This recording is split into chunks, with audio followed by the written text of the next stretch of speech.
Velan social media வினாத்தாள் கசிவு விவகாரத்தில் மௌனம் கலைத்துள்ளார் பிரதமர் நரேந்திர மோடி. விரைவு நீதிமன்றங்கள் அமைக்கப்பட்டு தவறிழைத்தவர்கள் நிச்சயம் கடும் தண்டனைக்கு உள்ளாக்கப்படுவார்கள் என்று உறுதியளித்துள்ளார். இது தொடர்பாக பிரதமர் மோடி தனது எக்ஸ் பக்கத்தில் பகிர்ந்த பதிவில், நமது இளைஞர்களின் நலனும் எதிர்காலமும் தான் எதையும் விட முக்கியமானது. வினாத்தாள்கள் கசிவில் ஈடுபடுபவர்களுக்கு விரைவான மற்றும் கடுமையான தண்டனை வழங்கும் வகையில் விரைவு நீதிமன்றங்களை அமைக்க நாம் முடிவு செய்துள்ளோம். இது தொடர்பான அனைத்து தேவையான நடவடிக்கைகளையும் எடுக்க சம்பந்தப்பட்ட அதிகாரிகளுக்கும் அலுவலர்களுக்கும் நான் உத்தரவிட்டுள்ளேன். இது மாணவர்களின் நலன்களை பாதுகாப்பதற்கான நமது தொடர் நடவடிக்கைகளின் ஒரு பகுதியாகும். நமது இளைஞர்களின் எதிர்காலத்திற்கு தீங்கு விளைவிக்க முயற்சிக்கும் எவரும் தப்பிக்க முடியாது என்று தெரிவித்துள்ளார். தவேக ஆட்சி பொறுப்பேற்ற பிறகு இதுவரை 183 கோயில்களில் கும்பாபிஷேகம் நடைபெற்றுள்ளது.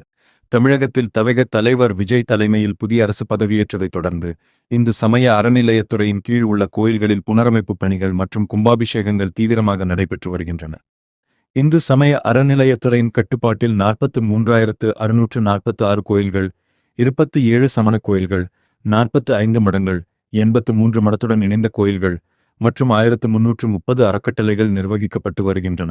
தவேக அரசு பொறுப்பேற்று குறுகிய காலத்திலேயே 183 கோயில்களில் புனரமைப்பு பணிகள் முழுமையாக முடிக்கப்பட்டு கும்பாபிஷேகம் நடத்தப்பட்டுள்ளது.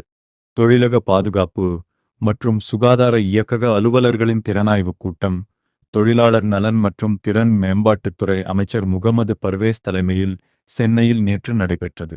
இக்கூட்டத்தில் அமைச்சர் முகமது பர்வேஸ் பேசியதாவது, தமிழகத்தில் உள்ள 55,214 தொழிற்சாலைகளில் 27.72 லட்சம் தொழிலாளர்கள் பணிபுரிகின்றனர்.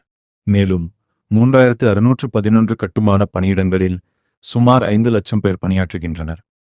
தொழிற்சாலைகள் மற்றும் கட்டுமான பணியிடங்களில் பணிபுரியக்கூடிய ஒவ்வொரு தொழிலாளரின் பாதுகாப்பு, உடல்நலன் மற்றும் நலவசதிகளில் சிறப்பு கவனம் செலுத்தப்படுவதை அலுவலர்கள் தங்களின் ஆய்வின் போது உறுதி செய்ய வேண்டும். அனைத்து அலுவலர்களும் நேர்மையாகவும் வெளிப்படைத்தன்மையுடன் எவ்வித புகாருக்கு இடமளிக்காத வகையில் ஆய்வுகள் மேற்கொள்ள வேண்டும். இத்துறையில் அனைத்து சேவைகளும் இணையவழி வாயிலாக மட்டுமே வழங்கப்பட வேண்டும். தமிழக உள்துறை செயலாளர் மணிவாசன் நேற்று பிறப்பித்த உத்தரவு 5 IPS அதிகாரிகள் மாற்றம். திருச்சி ஆயுதப்படை DIGM விஜயலட்சுமி சென்னை ஊர்காவல்படை DIGயாகவும், சிவகங்கை SP சிவபிரசாத் தூத்துக்குடி SP-யாகவும், அங்கிருந்த SP அபிஷேக் குப்தா சிவகங்கை SP-யாகவும் மாற்றம் செய்யப்பட்டுள்ளனர். சென்னை மத்திய மண்டல CPCID SP சண்முகபிரியா சென்னை லஞ்ச ஒழிப்புத்துறை மேற்கு சரக SP-யாகவும், ராமேஸ்வரம் கோட்ட காவல் உதவி கண்காணிப்பாளர் PR மீரா சென்னை தலைமையிடத்துக்கும் மாற்றப்பட்டுள்ளனர்.